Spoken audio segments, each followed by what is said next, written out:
Good evening, good afternoon, good morning, depending on where you're watching from and what time you're watching.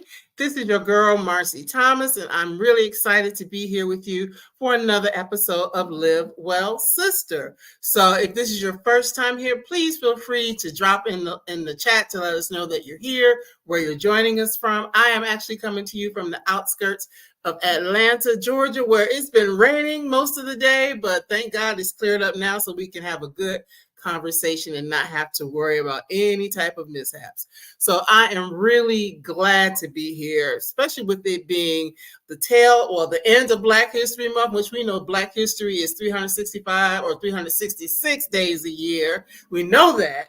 And then it's also Women's History Month. So this is a perfect book for us to be in that transitional space. So what we're going to be talking about this evening, okay, we got somebody coming to us from the West Coast, from Oakland, California. All right, welcome, Cheryl.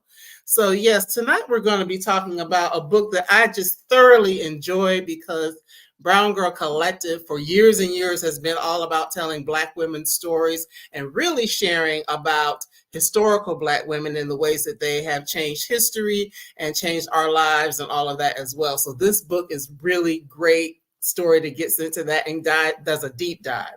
So the book is Black Women Taught Us by Jenn M. Jackson, Ph.D. It's an intimate history of Black feminism. So our guest, Jenn M. Jackson, Dr. Jenn M. Jackson, is an award-winning professor of political science at Syracuse University and a columnist for Teen Vogue, where they write the popular Speak On It column. A queer, gender-flux, androgynous Black woman, Jackson's primary research is in Black politics with a focus on Black feminism, racial trauma and threat, gender and sexuality, and social movements. And we are proud to say that Black Women Taught Us, this powerful book, is their very first book. So thank you so much and for being here, and come on in the room, Dr. Jackson. Thank you for having me. I wanted to say Cheryl Wilson is my aunt. That's my dear, beloved aunt. Yes, I love her very much. Yes.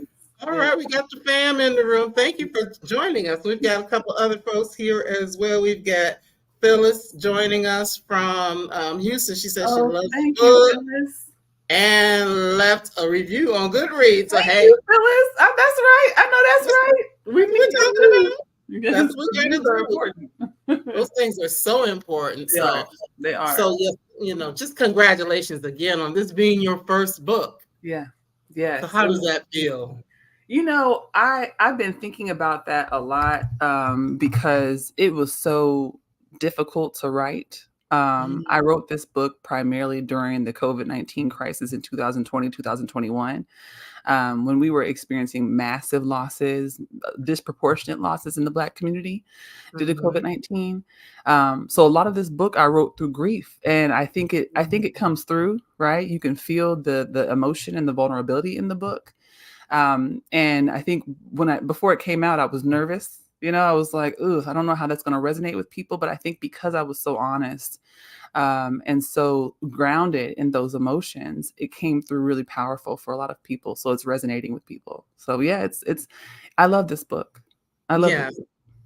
And so do I, because I told you earlier that I actually listened, but I listened and, I make bookmarks and all that sort of thing. So it's one that I will definitely go back to, because as I was saying before you came on, for years and years, Brown Girl Collective has been all about sharing stories, but it's more or less just telling the history. Right. You dive deeper than that, because you're Absolutely. telling history, but you're also talking about how these lessons that the women taught actually had an impact on your life and on all of our lives. That's right. That's right. That's right. One of the things people ask me, and some people have been a bit disconcerted because they open the book and they think because I'm a political scientist and it says Ph.D., it's going to be one of those dry history books, And some people have said, "Wait, is there memoir in here?" And what I've tried to help people understand is that Black women, our foremothers and our elders, have always written through experience, right? So this book isn't a long genealogy of the ways that we tell our stories based on how we've lived our lives, right? So this is not a new way of telling history, right? We are all living archives. So Right. I talk about the lives of Harriet Jacobs and the lives of Ida B. Wells and Zora Neale Hurston and all of these really critical women who have shaped our academic and intellectual life, right? But I also talk about my mother, right? And my grandmothers and the women that we encounter every single day on the street, at work, at church, right? Because those women are also a part of our Black feminist history, right? And I want to make sure that people understand that. Mm-hmm. Now, feminists, we know some people have a hard time with that word. Yes. Yes, they do. Yes, they do. Yeah. So, how do you define feminism? Feminism is the idea that people who are not men are human. That's what feminism is.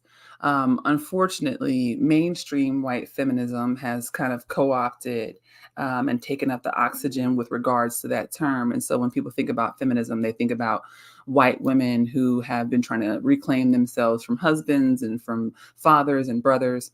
They think about the ways that white women have centered themselves in the fight for the vote, or labor rights and reproductive rights and queer rights. But really, Black feminism, and I teach my students this and I tell people this all the time, Black feminism exists outside of all of those paradigms. So when we think about the first, second, third, fourth wave feminist paradigms, those are really white feminist paradigms, because those paradigms are based on their fights and struggles with white men and with power from white supremacy.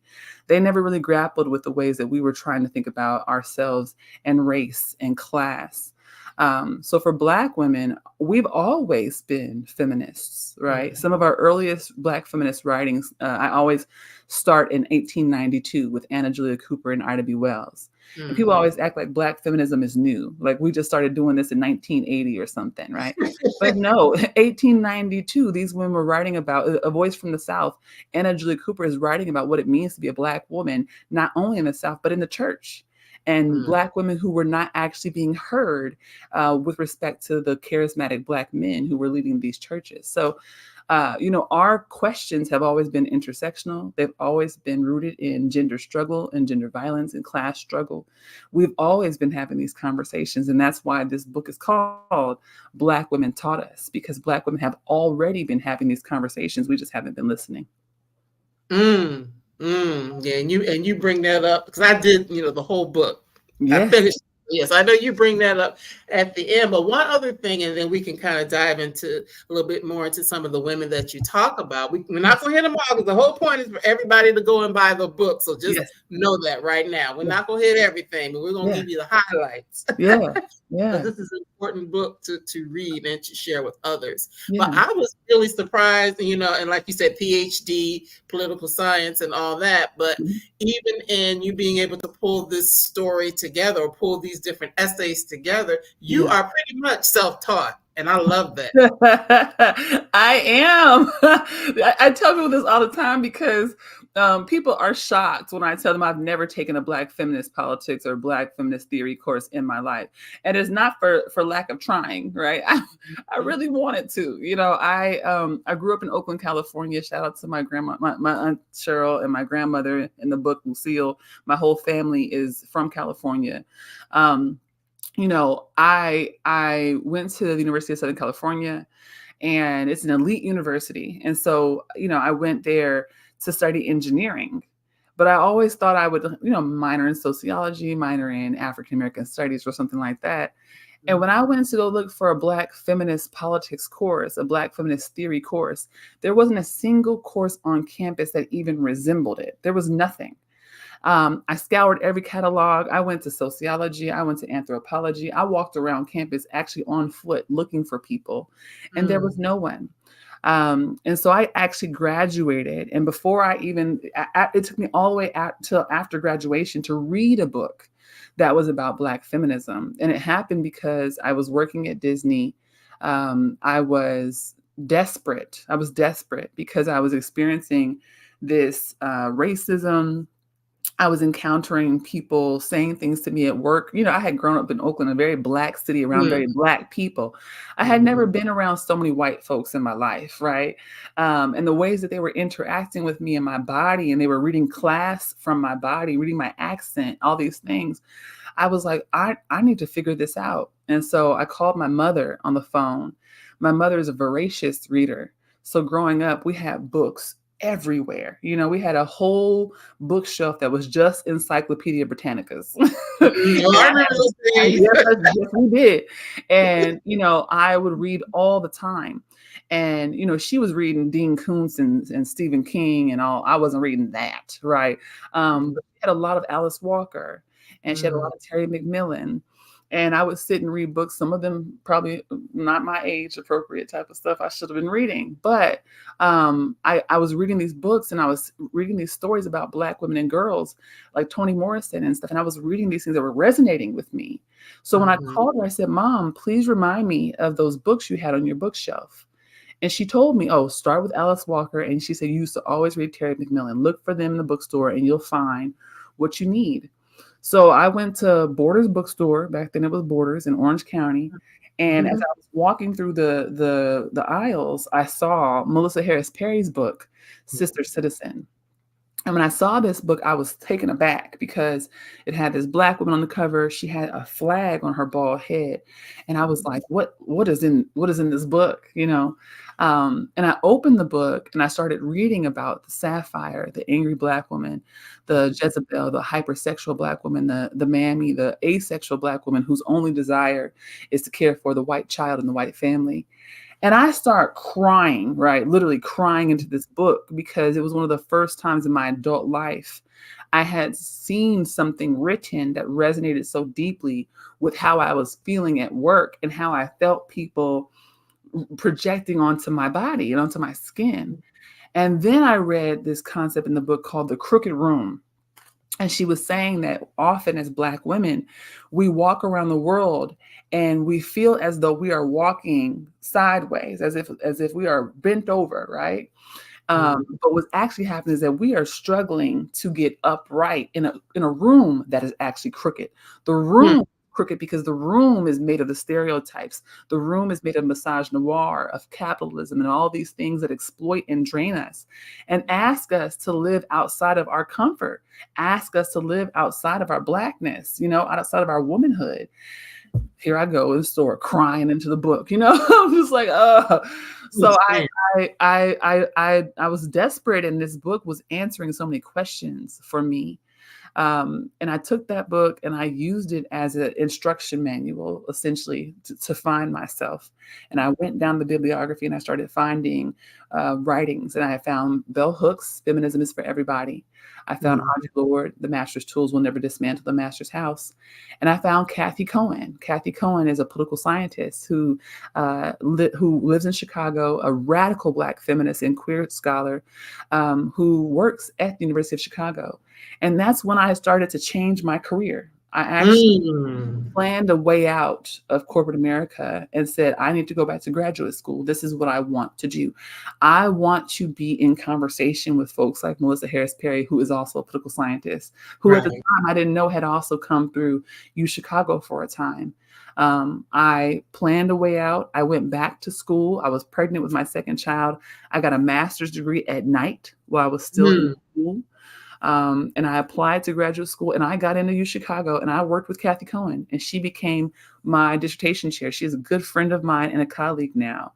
And I did that whole process of coming to Black feminism on my own.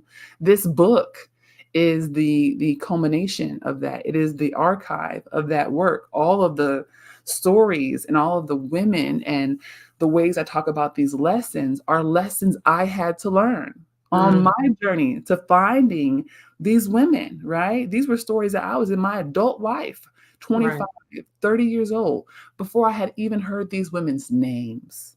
So that's why the book is so visceral, because it's written through the lens of my own shame, right? And my own sadness, that I had to come to these women's stories and their narratives from that place of desperation, because I shouldn't have had to do that, you know? That's so true. And it resonates with me, because my first book that I ever really read by a Black woman was my first year of college at Michigan State, a long time ago in the 80s. I read Alice Walker's Color Purple. So, you know, now to see it, you know, all of the different iterations of it. Right. But that was like the very first book. And I'm like, it was in a women's literature class. I'm like, you know, it kind of made me sit up a little different. Even though the story wasn't really about me or my life, it just resonated because it was Black women. And I could see when, you know, other family members and things like that in the story, just some of the things that they went through, or, you know, being in a small town and, you know, whatever the case may be. So I can definitely relate. And kind of same here. I learned on what I've learned on my own. Absolutely. Absolutely. So, and that's honestly, when we think about this book, right, that's part of the reason why I wrote it, was so many of us, you know, Black women, Black queer folk, Black folk at the margins of identity, we have to do that work on our own. And it's actually really hard. Like, people don't realize that now we have Amazon and we have big box bookstores. But when I was doing that work, these books were out of print. You know, we didn't have Amazon. You know, you couldn't just go look up the book on Google. We didn't have Google. I keep trying to explain to my college students, you know, this is pre-Uber, this is pre-Google, this is pre-Facebook. And they really struggle with that concept. So they are really blessed now that we're in this kind of technological renaissance where they can pull, you know, this data up. But you know, that has not been our experience. You know, folks my age and older who have been looking for representations of ourselves, we have had to scrounge, and we've had to pass things word of mouth and hand off books that are hanging off and flapping, you know, pieces from one person to the other. So my hope, right, was writing this book would bring so many of those extant stories together, so that people could follow it, just like I did Melissa Harris Perry's bibliography, you know? And it's so good. It's so good. Like I said, we're not going to get through it all, but I just want to tap into some of them, because each person taught you a different lesson. I have it written, but I'm going to read it from here, because I wrote this. I don't know if I can read my own handwriting. But, you know, Harriet Jacobs taught me about freedom. Ida Wells taught me radical truth-telling. Zora Neale Hurston taught me about the reclamation of our labor. Ella Baker taught me why we should listen to young people. Fannie Lou Hamer taught me to be unrespectable. I love it.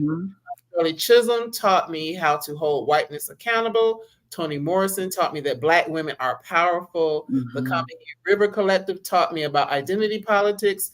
Audre Lorde taught me about solidarity and self-care. Angela Davis taught me to be an anti-racist abolitionist. Bell Hooks taught me how to love expansively. And then there's a lesson that you taught yourself. We could talk about that last. Yes. But I know that these were women who taught you these different lessons. How did you narrow it down? Yeah.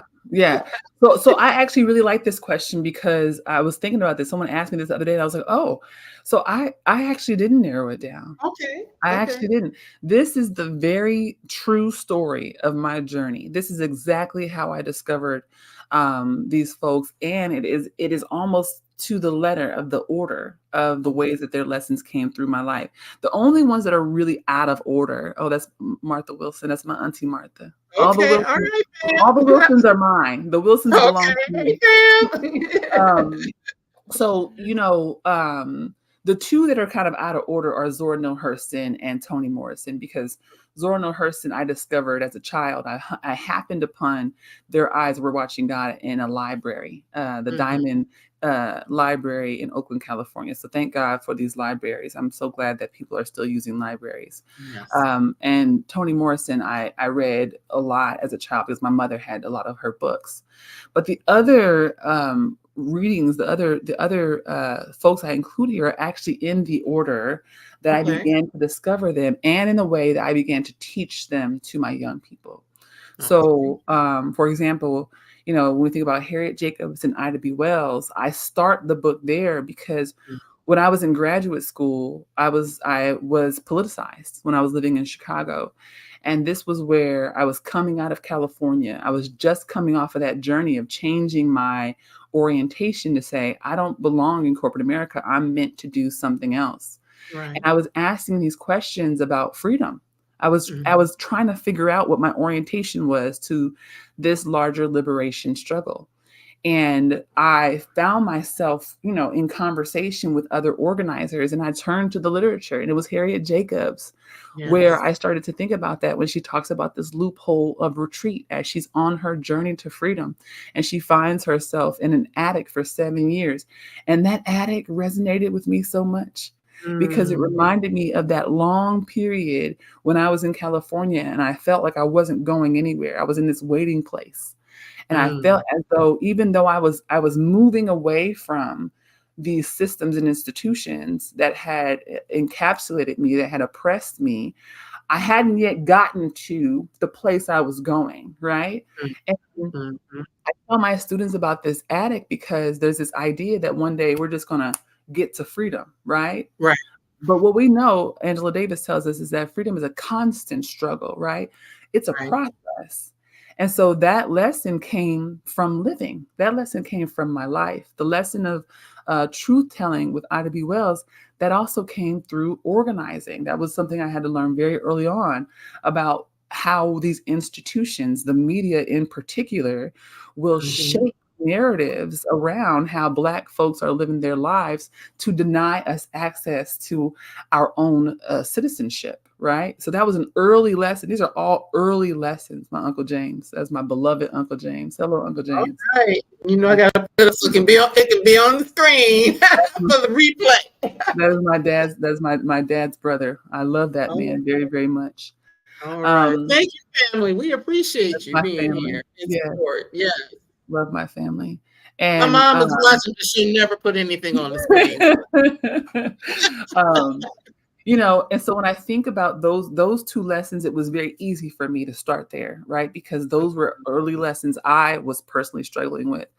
I move on to Zora Neale Hurston because at the time, I was still reflecting on the labor that had been extracted from me at Disney, right? That chapter, if you think about the orientation of that chapter, I'm not talking that much about Zora's work as much as I'm talking about her life, right? The life she lived and the fact that she died of malnutrition. And that is something I learned during my politicization, right? I knew a lot of her writings. I had no idea that she died of malnutrition and that she was buried in an unmarked grave and that Alice Walker had to go and find her. I did not learn that until I was in my adult life. And when I found out, I was mortified. I couldn't understand how this woman whose book had changed my life at 11 years old, how society had let her just wither away from something like malnutrition in 1960, in 1960. And it just broke me, and that's why she's in that part of the book. When I start talking about Fanny was someone, and Ella too. These were two women whose names I did not know. I did not know them until I got to Chicago. Okay. I learned those names in movements. I learned them from Chicago movement organizers and activists. I learned them from people like Barbara Ransby and Charlene Carruthers. And so when I started including them in the book and including them on my syllabus and teaching my young people, I wanted to focus on the lessons I learned from those women, because it was clear to me that they had been hidden from me for a reason, right? Yeah. That they had been hidden from me intentionally, right? I had no Mhm. idea how critical Ella Baker had been to the civil rights era. No one had taught me that. And again, it came from a place of this deep desperation and angst. I knew Shirley Chisholm's name, but I didn't know how much she was dragging people in Congress. No one taught me she was walking around with a bullhorn, speaking bilingual, and they called her Fighting Shirley Chisholm. No one told me, these things. And when I started to really dig into who she was, the way they would talk about her skin tone, they would talk about how she looked, her glasses, her skinny body, her knees, the way they would judge her appearance, it resonated with me, right? Because these are the ways that they try to socialize Black women to believe that we are not good enough to be in these spaces, So each one of these lessons were coming to me, naturally. Tony, I included at that stage of the book in the 7th chapter, because I really wanted to tackle this idea of Black girl magic. It had been sitting in my spirit. Yes. Talk a little bit about that while we're there. I love your take on it. Yeah. So Black girl magic got really popular just as I was going into graduate school. And I remember Kashawn Thompson, who's the creator of Black girl magic, and she's actually the only interview in the book, and this was intentional. I saw what she did back when she started the hashtag Black Girl Magic movement. And what she was trying to do was to give some affirmation to her comrades and community members. And as soon as she did, her work was co-opted. It was snatched away. And that concept of Black girls being magic was used and weaponized against Black women, as if that magic was somehow a favor to everyone else, that our magic is something that we are supposed to use to save everybody else. And it upset me. I was viscerally upset. And I said to myself, well, I know that Kashawn didn't mean that. So I sat and I marinated on that for years. And during COVID-19, the major crisis that erupted in 2020, when we were sent home, I called her on the phone and I interviewed her and I asked her how she felt about Black girl magic now that we were living through COVID-19 and we were seeing the disparate effects of COVID-19, especially on Black women. And she said, I never meant that. I never meant that. She said, I never meant for people outside of our community to take that term and to use it as if we are not human, as if we are not, struggling and working to survive. That's never what I meant. And she said, our magic is for us. That's our survival. That is our attempt to have something for ourselves. And when I heard her say that, all I could hear was Toni Morrison, right? If anyone else, right? Toni was all about centering Black folk, even in the face. She'd be in interviews and they'd say, well, why aren't you writing about white people? And why can't white people relate? And she would look at them like, next question, right? And right. And that chapter really grapples with Black girl magic because it's so dangerous, right? And so what I wanted to do was juxtapose the kind of caricature, right, of Black women and Black girl magic, absolutely reclaiming the superhero narrative, that's it, and take that caricature and explain actually what people are witnessing is our power to survive, right? Our power to survive systems that are attempting to annihilate us every single day, right? And that survival looks like magic. It looks like magic from the outside, right? But it's just our attempt to have breath in our bodies, Right. And so I really wanted to bring Toni into that conversation because I learned that from her first. And Kashawn simply articulated that in a way that helped, I think, others in the mass public to really sit with it. And I wanted to be very thoughtful about having her be the only interview in the book because I thought that what she contributed to us in the concept of Black girl magic was so important. you know? Yeah. Yes. Yeah. So Tony used to get them together. Oh, how I Absolutely. miss He would her. drag everybody with a straight face. I always Right. tell the story about how when Oprah tells this story about how when she first called Toni Morrison on the phone, Toni Morrison said, "How did you get my number?" I love that. I want to be one day to the point where Oprah calls me and I can say, "How did you get my phone number?" And she still wants to talk to me. You know, Mhm. anyway, that's one of my. And so the Combahee River Collective is another one of those folks, groups that I discovered on my journey, actually in my politicization. I did not know who they were until I was Right. well into my adult life. And I did not know that they were associated so deeply with intersectionality. I was of the Mhm. mind, as many people are, that intersectionality was associated with Kimberly Crenshaw from her 1989, 1991 pieces. But when I started to dig into the literature, I learned that there's a whole genealogy of Mhm. intersectionality. We've got Anna Julia Cooper, we've got Frances Beale, we've got, Right. the Combahee River Collective. We got folks who were talking about this. And so that was an opportunity for me to really reveal to people the things that were surprising to me, Right. Um, when I talk about Audre, I have to admit, is one of those folks who changed my life. And I discovered her so Mm. late. I discovered Okay. her really, really late.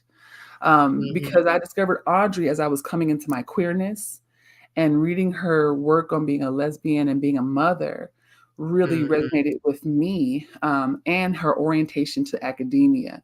A lot of folks did not know that Audre Lorde was blind. And she talks Mm. about being a blind child and sitting in these classrooms at 4 and 5 years old and not being able to see the board, but also being Caribbean and knowing that wasn't nobody going to care, right? Like, hey, you better figure it Right. out. And when I tell you, when I read that, I have Marfan syndrome. And Marfan syndrome is a disorder that affects. Oh, Catherine, nice to see you. These are all people. These are my people. My people are all Your here. people. Um, Hey, yes. people. Oh You yeah, know, just a comment about Tony real quick. I watch her interviews in the background when they have me yeah, messed up at work. Yep. yeah. Um, no, I was thinking about Audre Lorde because Marfan syndrome affects your eyes. So I've Mhm. been blind my whole life. And as a child, it wasn't clear what was happening with me at 4 and 5 years old. And I could not see, Mhm. And I thought about Audre Lorde a lot because she wrote about self-care and about her Right. body. But people always thought it was like, the self-care movement, right? A lot of what I'm writing is to write against these larger societal like co-optations, right? Right. And this self-care movement where people take her quote about self-care being an act of revolution, people don't understand that she was writing about her disabled body. Her Right. self-care was an act of revolution because she is a disabled Black woman. She was also Mhm. writing about herself after she had been diagnosed with cancer and she was dying. She was facing Mhm. her own mortality. That's a wholly different concept of self-care when this is Right. somebody who is trying to survive and to live.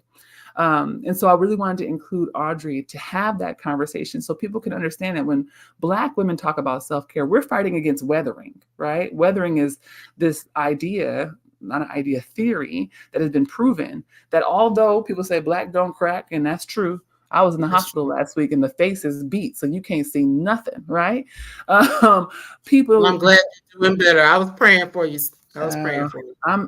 I'm doing as good as I can, but Mhm. I think it resonates so deeply with me because disabilities are not things. They're not, most of them, many of them we just hold, we carry Mhm. with us. Mhm. They're not always curable, right? And weathering tells us that we may not crack on the outside, right? Thank God for melanin, but we weather on the inside, right? Mhm. And we age on the inside faster when compared to our peers. That's a concern, right? Yeah. So I bring that in to say that when we think about Black women like Audre Lorde, who were talking about comradeship and who were talking about self-care, we have to turn that around and think about ourselves, right? How are we Mhm. being comrades to ourselves?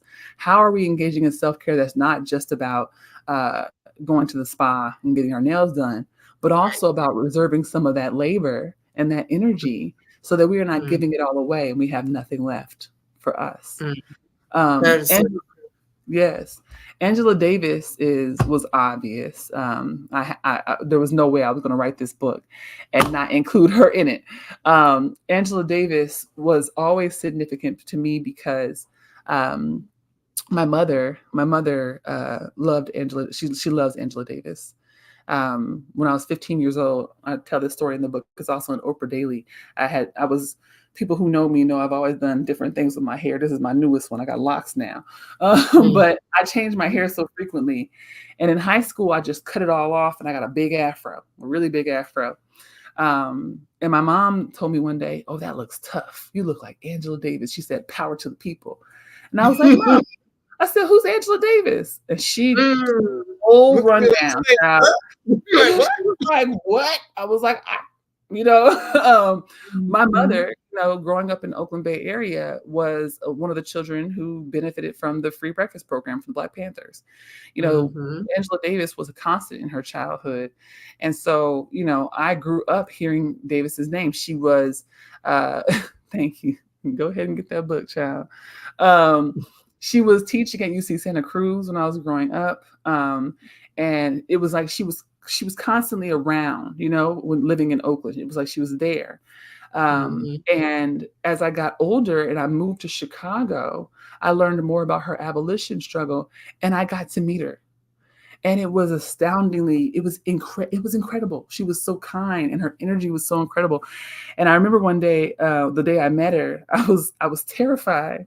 I was in a room, there's all these people running up to her. And I think because I'm so tall, I'm 6'4", she saw me and I was looking at her like, and she was like, and she called me up and I gave her a hug and she took a picture with me. And I was like, I met Angela. And I was like, I'm going to introduce my mother one day. And I did. I did. One day I was at a conference and I happened to bring my mom. We had driven from Chicago to Baltimore.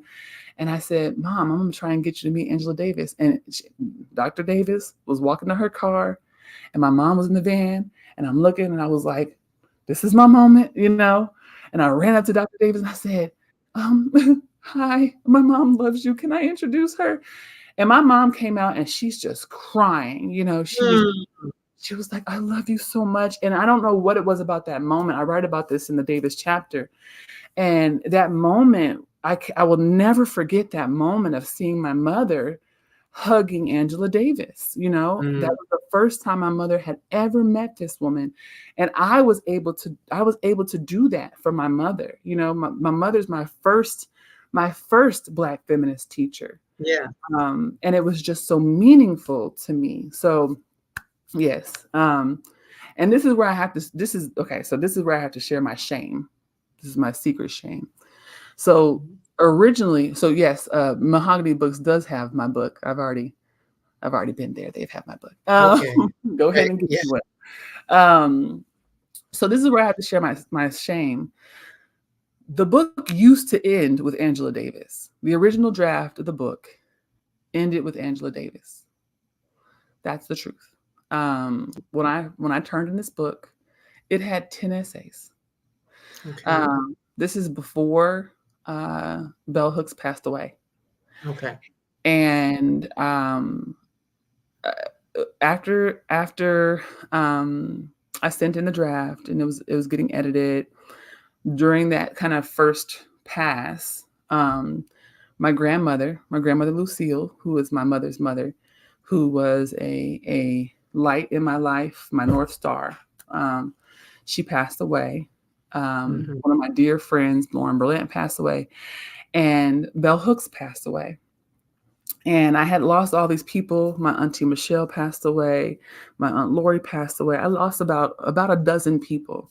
And most of them were Black women, and they were a range of ages. I even had my cousin Amber, and we were about the same age, and she just passed away from an aneurysm one night. She went to sleep and she never woke up. And it just felt like I was losing everything and everyone. And when Bell Hooks passed away, I had this overwhelming grief. And I couldn't figure out what the grief was. And I looked at my book and I realized, oh my gosh, I did exactly what I said that you should not do. I did exactly what I wrote this book to not do. I left bell hooks out of this book. Well, I had cited her, I had listed her, had talked about her work. I hadn't written a chapter about her, and it didn't make sense to me because she was the second thing I read on my journey. And I thought to myself, how could you do that? Right. How? And I realized it was because I had taken her for granted. I had taken her Mm. for granted because she was still alive. She had written so many books. You know, I was doing that thing that everyone does when you kind of take a grandparent for granted, where, like you don't always answer their calls and you don't always check on them like you're supposed to. And losing these matriarchs, my grandmother, my aunts, even who were so important to me, and then Bell Hooks passing away, I realized, oh, we're not loving properly, right? We say we love people, we love Black women, but we don't love actively, right? We don't love enough to go and do the work. We don't love enough to show up and to be consistent and to put in that extra effort. And I felt so deeply, I felt like a liar, right? I felt like I had written this whole book about loving Black women. And here was this Black woman who had done all this work to love us. And I had simply overlooked her, you know?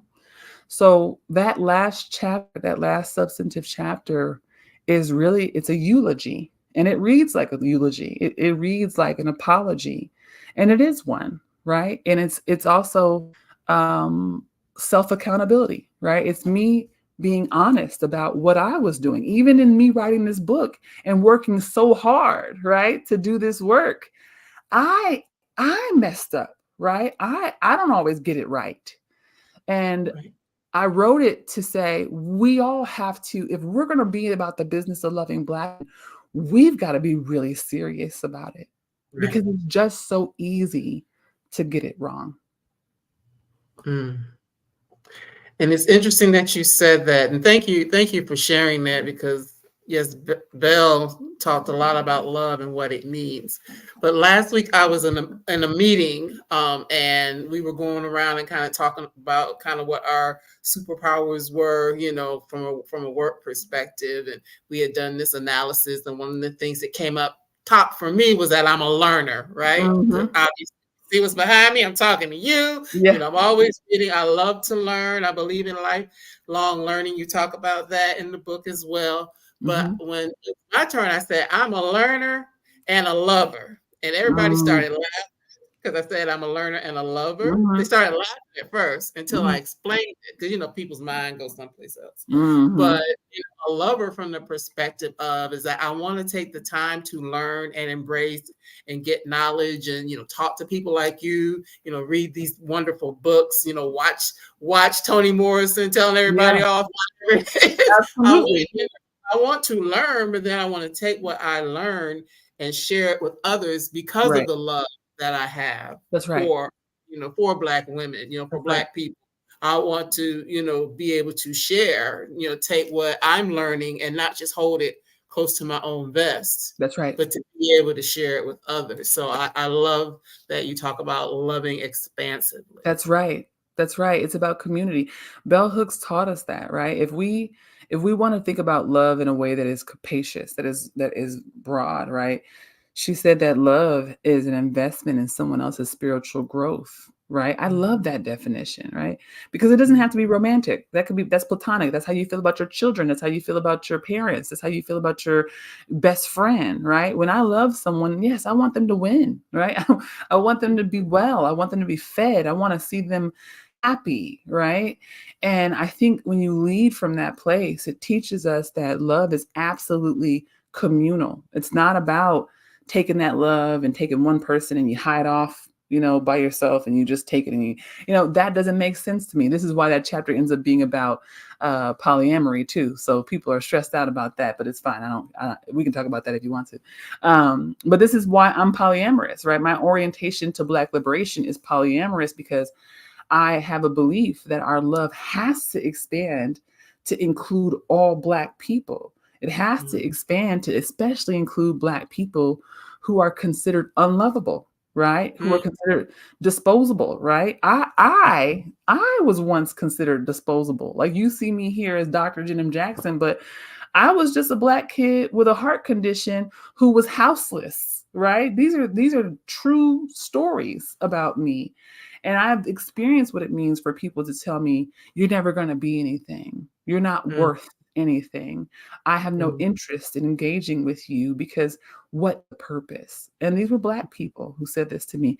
And I believe in a different orientation to Black people now, in part because of that experience. And thank you for sharing that, because it is, it's wide, it's deep, the love. It's not just about, you getting in your little corner, like you said, with your little person and your That's family, right. That's right. and nobody outside of that. There is something about the expansiveness of being able to Right. have love for community, and, Yes. to want to see us win, and to want to see us, Absolutely. get ahead, and all these different things. That's ancestral. That's who we are. That's where we come from. This place is not for us, right? This place is white supremacist and anti-Black in orientation. Our training and our socialization around nuclear families and around sectioning ourselves off as little units of labor, that's not how we were raised in African tradition. This is not, we are tribal people, right? We are made to love in community. We are made to build families in community. We are not made to siphon ourselves off and hoard resources and exploit people who are more disadvantaged than us. That is how capitalism raises us. And so really this loving expansively is also to push against the systems that are also killing us, right? We don't have to do that. Right. We don't have to do that. Now, in our last few minutes, believe it or not, this has been such a good conversation. The time has. I'm enjoying this. Yes, this is fun. Like, okay, so 2 more hours. I'm just joking, y'all. A few more minutes. Yeah. But what I did not mention, what it is that you taught yourself. Yes. Talk about what you taught yourself. Yeah. So, in the last chapter, I talk about teaching myself patience, which is hard because I'm a Virgo, and my family is in the chat, so they know that I've not always been a patient person. A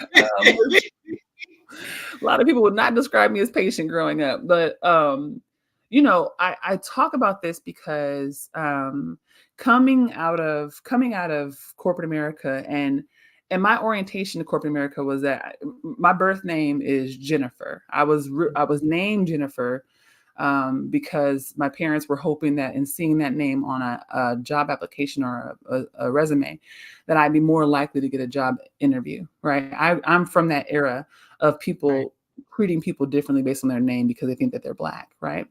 And I was raised to assimilate into whiteness. I was raised to comport myself to whiteness, to straighten my hair, to lose the accent, to code switch, all of that. And because of that, I had to do, oh goodness, not Virgo slander. Oh goodness. Not all Virgo. It's a smile behind it. Okay. It's okay. We are awful. It's fine. I don't take it personally at all. But because of that, I had to do a great deal of unlearning, right? A lot of my adult life from 20 to 30, my 20s were me trying to grapple with all the lessons I had already come pre-packed with and how they were not serving me. Lessons around gender and sexuality and coupling and relating that were just not serving me. And that's a lot for 10 years to not be able to really be who you want to be, right? To really not be able to move in the world in the way you want to move. And unfortunately, people will shame you if you haven't read that book, you don't know who that person is. And there were times where, I felt guilt that I didn't know who Audre Lorde was, or that I was just starting to read Bell Hooks, that I was discovering Octavia Butler, right? And people were like, well, you're Black and you're from Oakland. How'd you miss this, right? And I had to really start to sit with the fact that this is my journey. This is Mm-hmm. my journey. And I get to have my journey. That's And right.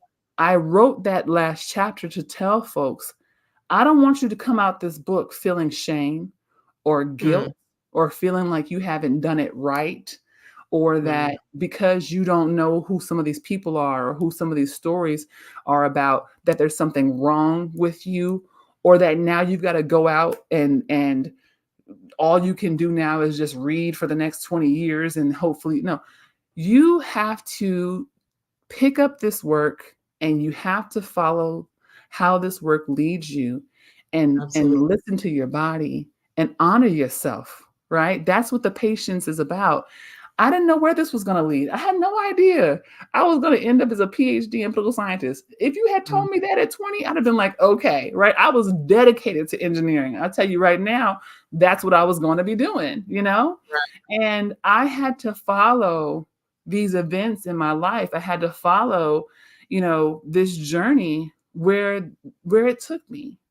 And the Mm-hmm. patience is so important because these Black women, they teach us that too, right? Fanny, Mm-hmm.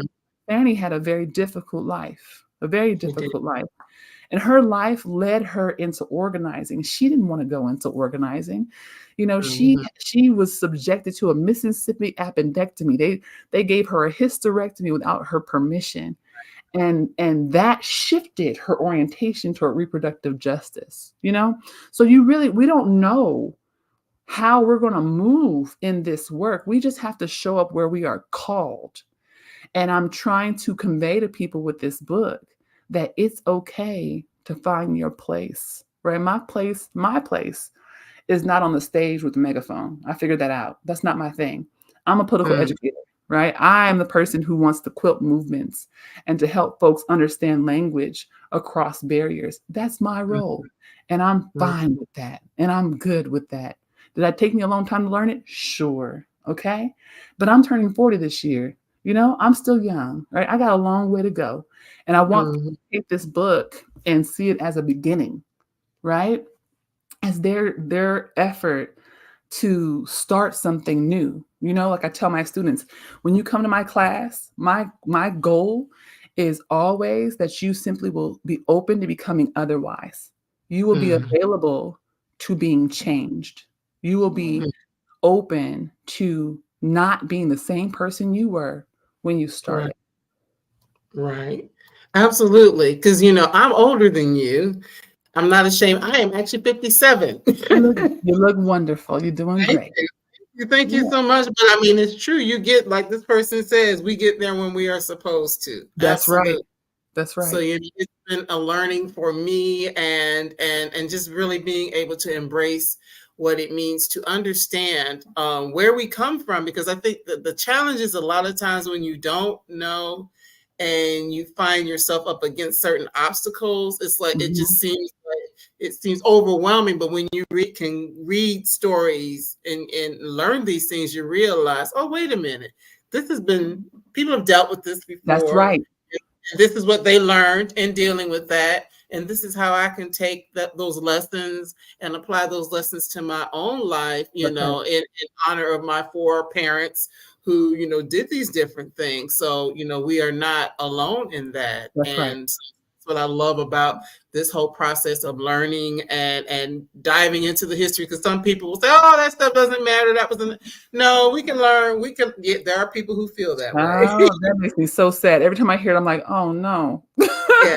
But I mean, there are definitely lessons to learn. I'm thinking about my grandfather would always say, certain things stay the same. Technology changes, the stuff you can go buy That's right. changes. That's right. Certain things about humans and human nature and the way that we operate in the world, there's certain things that just That's never really. absolutely right. That's absolutely right.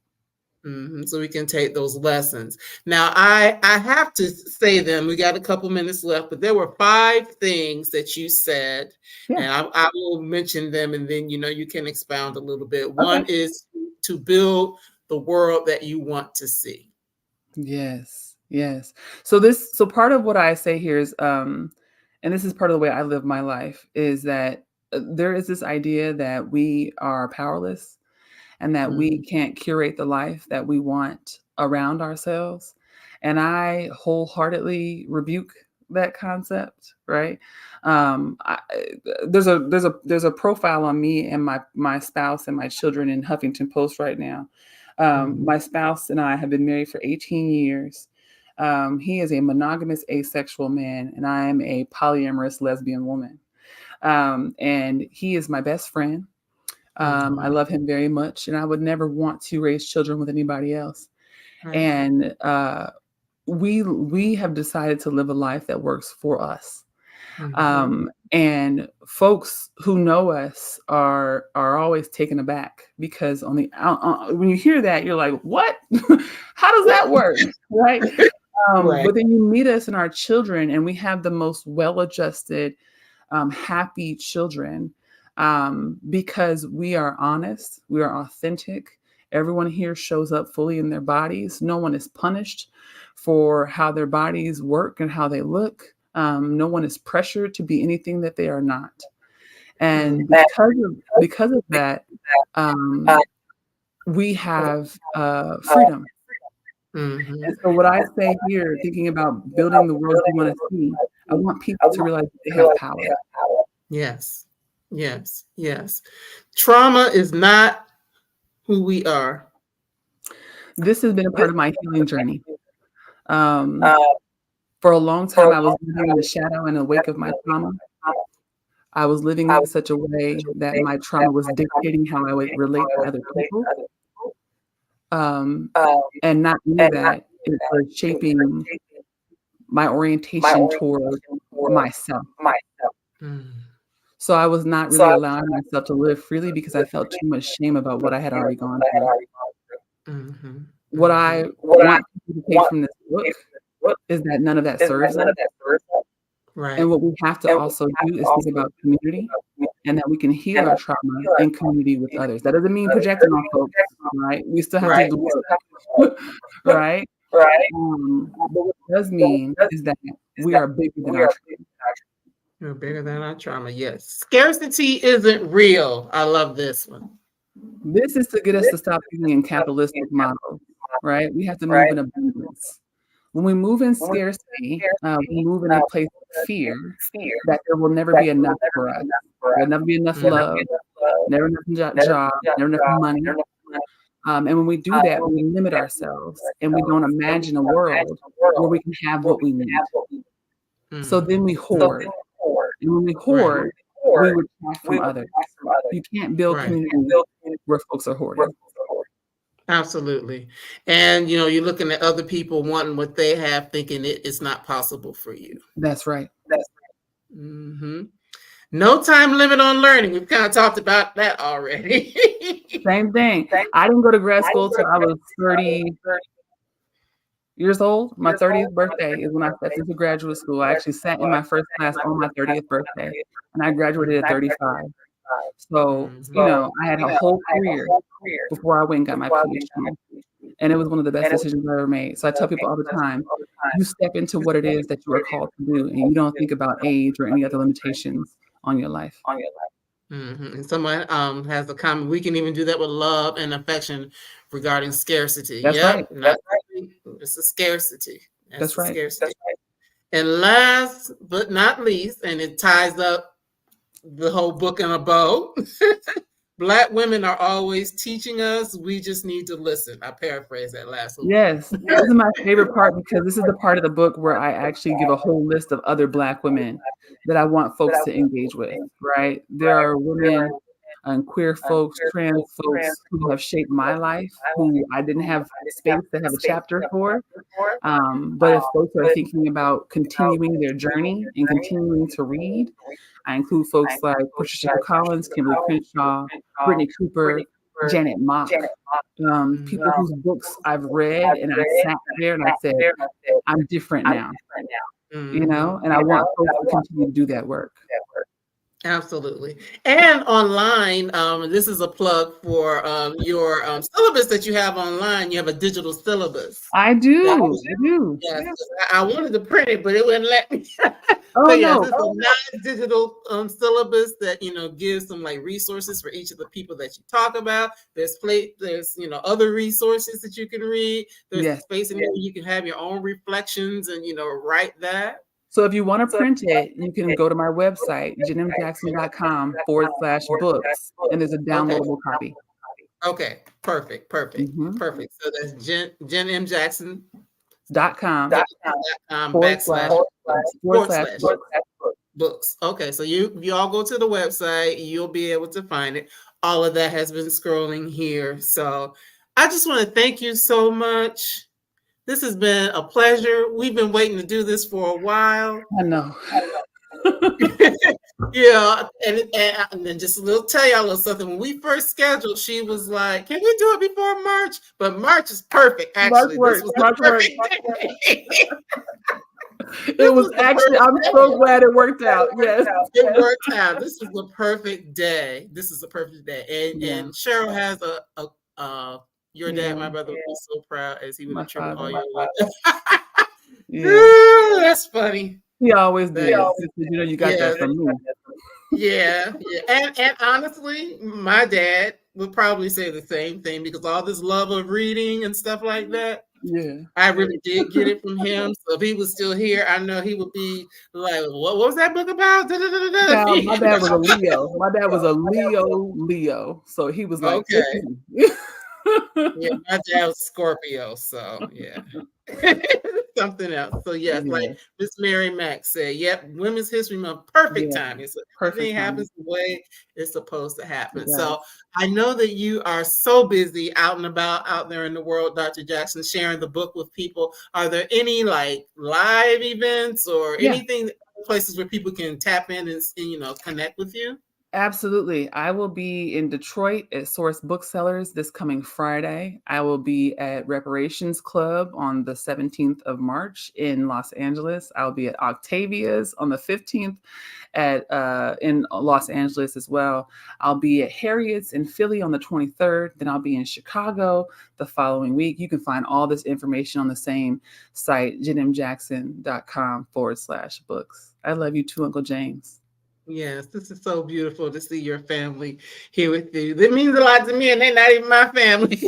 Well, now. We're family. Well, thank you so much. I am going to, if you could just hold on for me for one second. I need to, I don't have it in front of me, so I'm not going to announce next week's book right now. Because I don't have it in front of me and I'm not going to get up and walk away. But I do thank everyone for joining us tonight. This was a wonderful conversation. I invite you once again, grab a copy of the book or do the audio. Jenn actually reads it, so you get to hear, the reading of the book and enjoy it that way. I know some people were talking about where to get it. There is a Brown Girl Collective bookstore. Yes. Go there, you can do that as well. It's affiliated with Bookshop, so that's another place where you can go and pick up a copy of the book as well. So with that being, right now my brain, I'm so in tune to you right now. I can't even think of what's next, but y'all stay tuned. I'll tell you what's next within the next day or so. So thank you so much. I want you to hang on, but I'm gonna say good night to everybody else. So thank you again for joining. Please share this out. Please pick up copies of the book. And just continue to share all these wonderful stories that are written by, for, and about us. So I bid you adieu for now. Take good care. Bye-bye. Thank y'all. All right. Aw, how fun.